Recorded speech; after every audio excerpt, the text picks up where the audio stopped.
بسم الله الرحمن الرحيم الحمد لله رب العالمين والصلاة والسلام على أشرف الأنبياء والمرسلين محمد وعلى آله وأصحابه أجمعين أما بعد إخوة الإسلام عباد الله I'm making this video just to make clear one particular point. That point being that I am not here to entertain you. The dawah that I participate in is not for the purpose of making you laugh and or entertaining you as if this was some sort of sitcom or some type of play, or as if you're going to the movies to be entertained by an action flick or a comedy or something to this effect. I am not here to entertain anyone as it relates to dawah and what I do. And I believe that that statement that I'm making, that I speak for other brothers that are involved in dawah, and Allah knows best, that take knowledge serious. You know, from our elders, for instance, like our elder Dawood Adib or our elder Farid Abdullah, or brothers that are in my peer group, from our brother Abu Abdus Salam Al-Juyani, Abu Yusuf Khalifa, brothers who are a little older than me like Abu Muhammad Al-Jamaici and Abu Zainab Tawfiq and like this. I think I could speak for all of them, and when I say that none of us are here to entertain you. None of us are involved in dawah to make you laugh.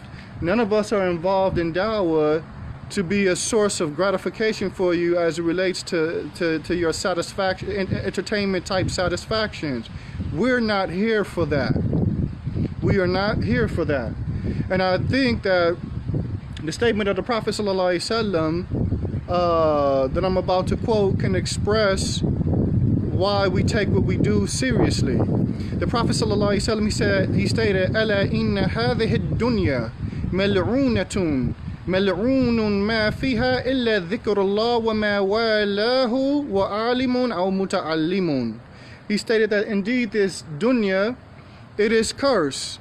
It is cursed and whatsoever is in it, except the remembrance of Allah, the obedience of Allah, and the alim, the scholar, the one that has knowledge, and or the one that goes out to learn and or seek knowledge. Now keep this in mind. The Prophet ﷺ referred to everything being cursed except these three things. Now keep in mind the things that we as human beings take seriously within this dunya, and that we ardently crave and or desire within this dunya. And the reality of what the Prophet ﷺ is saying, that these things are cursed in reality. These things are cursed. They have no benefit as it relates to your well-being and your standing with Allah when you meet Him. However, the things that were not looked at in this manner, or from the things that were not looked at in this manner, is the one that possesses knowledge and the one that goes out to seek knowledge. And so this particular narration in itself points to the virtues of knowledge, points to the virtues of knowledge that has been revealed from above the seven heavens. However, when looking at and understanding that, is it far-fetched to understand why that's the case? When this knowledge that has been revealed from Allah Tabaraka wa Ta'ala is that which is readying the individual and preparing the individual to meet Allah Tabaraka wa Ta'ala. So if that is the case, when looking at and understanding that, then should we not take this seriously? Or should we walk around like buffoons, like as if we're cooning and thus forth and so on, just to make people laugh and get a bunch of views from people who from Muslims whose hearts have become that corrupt that they can't sit and listen to a dars for an hour or 30 minutes and actually learn something without their attention span going out the door because they're not laughing. We're not here for that. There are several statements in the Quran that we as Muslims, we should really reflect off of when looking at and understanding the point that I'm trying to make. Allah Tabaraka wa Ta'ala, He states, Ya ayyuhan nas, ittaqu rabbakum, inna zalzalata as-sa'a shay'un azim. He states that, O mankind, fear your Lord, have taqwa of your Lord.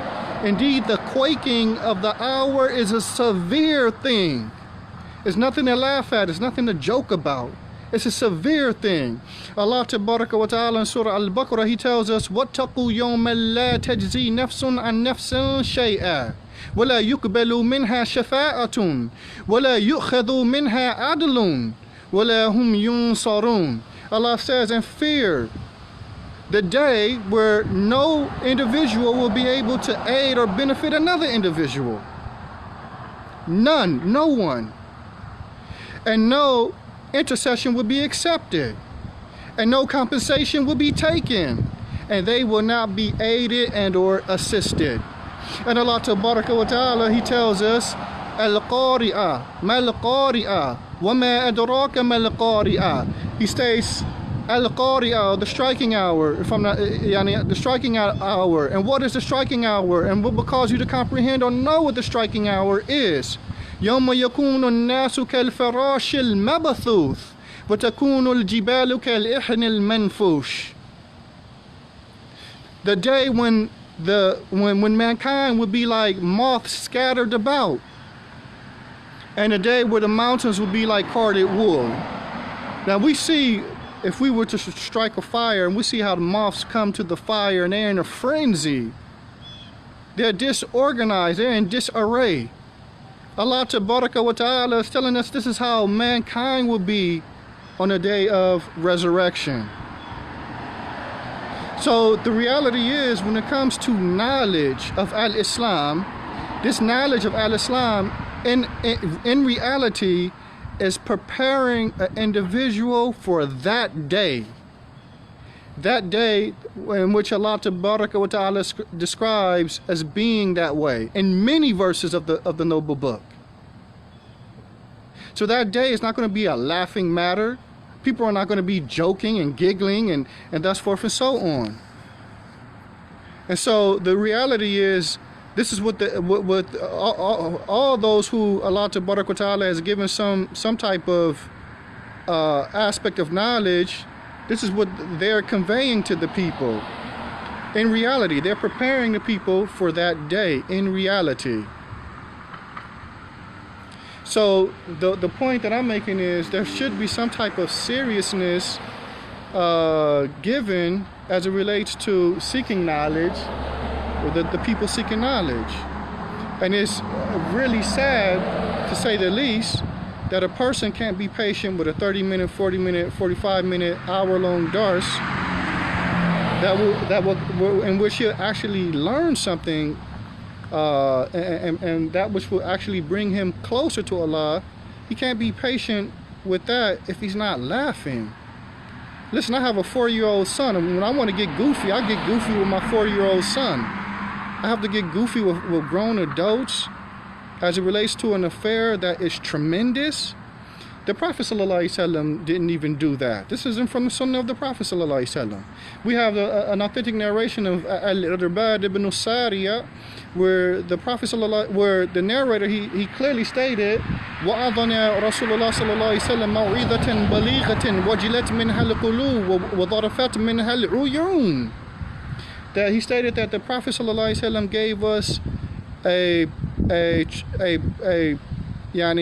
profound admonition, and this admonition, it caused our hearts to tremble, and it caused our eyes to be flooded with tears.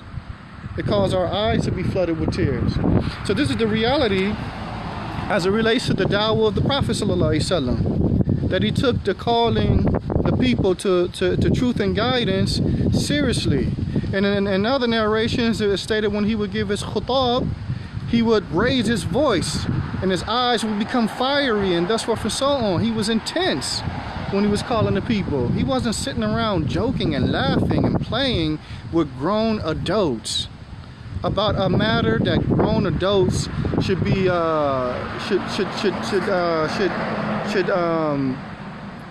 should take to pay attention to and take seriously and take heed to, and that's what so on. This wasn't the action of the Prophet sallallahu alaihi wasallam. On the contrary, the actions of the Prophet sallallahu alaihi wasallam is that he took what he was calling to, the message that he was conveying to them, very seriously. And so the brothers that are involved in dawah, like myself, walillahi alhamd, and others, then we take this situation very seriously as well. We're not here to joke or to entertain you, and if you just can't be patient with that, then I ask Allah Ta'ala to aid you and to guide you. That's the most that I can say, and that's the most that I have to say about this particular affair, and Allah knows best. Subhanakallahumma wa bihamdik, ashhadu an la ilaha illa anta, astaghfiruka wa atubu ilayk.